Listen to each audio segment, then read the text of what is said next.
दोस्तों, पुनर्जन्म से जुड़ा विषय जितना रोचक लगता है उतना ही रहस्यमय है। अगर आप कभी भी किसी से यह पूछेंगे कि उसका पिछला जन्म याद है तो उनका उत्तर होगा नहीं। लेकिन हिंदू धर्म शास्त्र में इनका जवाब विस्तार पूर्वक से बताया गया है कि क्यों हमें पिछले जन्म का कुछ भी बातें याद नहीं रहता है।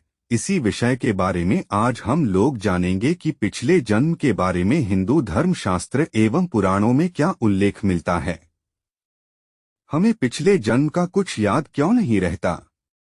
दोस्तों, पुनर्जन्म का अर्थ होता है कि एक बार फिर से शरीर को प्राप्त होना।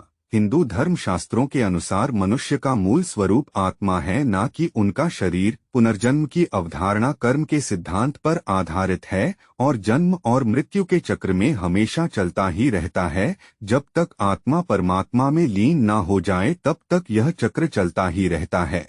मित्रों, जब भी मनुष्य धरती पर जन्म लेता है तो उसके पिछले जन्म की कोई भी बातें याद क्यों नहीं रहती है। इसका उत्तर हमें हिंदू धर्म के धर्म शास्त्र गरुड़ पुराण के धर्म कांड के प्रेत कल्प अध्याय नहीं मिलता है, जहां पर गर्भधारण से लेकर शिशु की 9 महीने की यात्रा का वर्णन मिलता है। तो चलिए जानते हैं। माता के गर्भ में शिशु का वर्णन।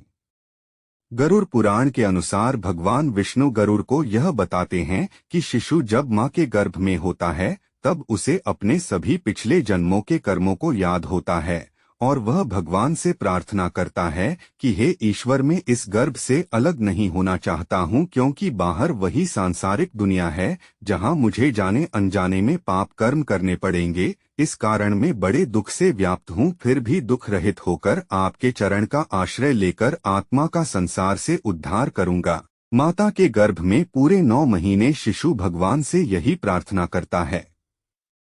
लेकिन यह समय पूरा होते ही धीरे धीरे 6 मास के बाद शिशु का मस्तक नीचे की ओर और पैर ऊपर की ओर हो जाते हैं। ऐसी स्थिति में वह चाहकर भी इधर उधर हिल नहीं पाता है।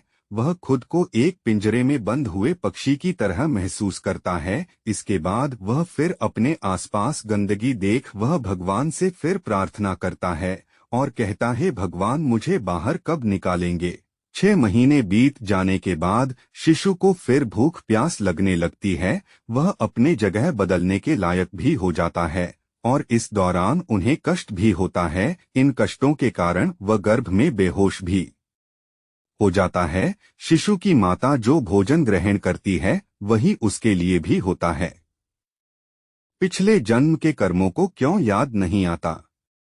गरुड़ पुराण के अनुसार प्रसूति की हवा से जैसे ही सांस लेता हुआ शिशु माता के गर्भ से बाहर निकलता है तो उसे किसी भी बात का ज्ञान नहीं रहता और अपने सभी पिछले जन्मों के कर्मों को भूल जाता है।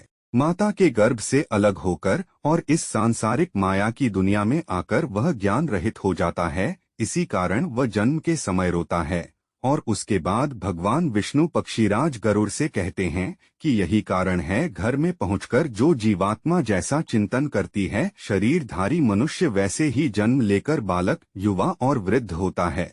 दोस्तों, अभी तक वीडियो को लाइक नहीं किया है तो लाइक करके चैनल को सब्सक्राइब कर दें और वीडियो में कोई त्रुटि हो तो कमेंट करके बताएं।